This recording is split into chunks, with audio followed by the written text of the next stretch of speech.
বকেয়া 1,75,000 কোটি, রাজ্যের প্রাপ্য চাইতে দিল্লিতে মোদি মমতা সাক্ষাৎ। সব ঠিকঠাক থাকলে আগামী সোমবার দিল্লি যাচ্ছেন মুখ্যমন্ত্রী মমতা বন্দ্যোপাধ্যায়। বাংলার দাবিকে সামনে রেখে প্রধানমন্ত্রী নরেন্দ্র মোদীর সময় চেয়েছে নবান্ন। মঙ্গলবার প্রধানমন্ত্রী মুখ্যমন্ত্রীর বৈঠক হতে পারে। ইতিপূর্বে রাজ্যের দাবি নিয়ে একাধিকবার মমতা দিল্লি গিয়েছেন, প্রধানমন্ত্রীকেও দাবিপত্র তুলে দিয়েছেন। মোদি প্রতিশ্রুতি দিলেও কাজের কাজ কিছু হয়নি। তবু গণতান্ত্রিক রীতি মেনে আবারও রাজ্যের বিপুল বকেয়ার বিষয়টি প্রধানমন্ত্রীর কাছে তিনি তুলে ধরতে চান। নবান্ন সূত্রে খবর, এই মুহূর্তে নানা প্রকল্প ও প্রাকৃতিক দুর্যোগে ক্ষতিপূরণের অর্থ বাবদ রাজ্যের বকেয়া প্রায় 1,75,000 কোটি টাকা। আটকে রয়েছে 100 দিনের কাজ, বাংলার বাড়ি প্রকল্পের টাকাও।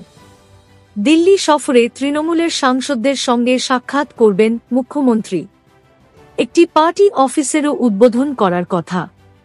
তবে মুখ্যমন্ত্রী বিস্তারিত কর্মসূচি পরে জানানো হবে। অভিযোগ, 100 দিনের কাজের টাকা, আবাস যোজনার অর্থ আটকে দিয়েছে কেন্দ্রীয় সরকার। এই দুই প্রকল্পে তৃণমূলের বিরুদ্ধে দুর্নীতির অভিযোগ তুলে টাকা আটকানোর দাবিতে দিল্লিতে দরবার করেছিলেন বিরোধী দলনেতা শুভেন্দু অধিকারী থেকে বিজেপির রাজ্য সভাপতি সুকান্ত মজুমদাররা। নিজের ভাণ্ডার থেকে টাকা দিয়ে প্রকল্পগুলিকে জীবিত রেখেছেন মুখ্যমন্ত্রীর মমতা বন্দ্যোপাধ্যায়। পাশাপাশি বকেয়া অর্থ চেয়ে কেন্দ্রকে বারবার চিঠিও দিয়েছেন, কিন্তু কোনো লাভ হয়নি। কখনো দুর্নীতির অভিযোগ তুলে, কখনো আবার হিসেব না দেওয়ার অজুহাতে বাংলার পাওনা থেকে বঞ্চিত করা হয়েছে।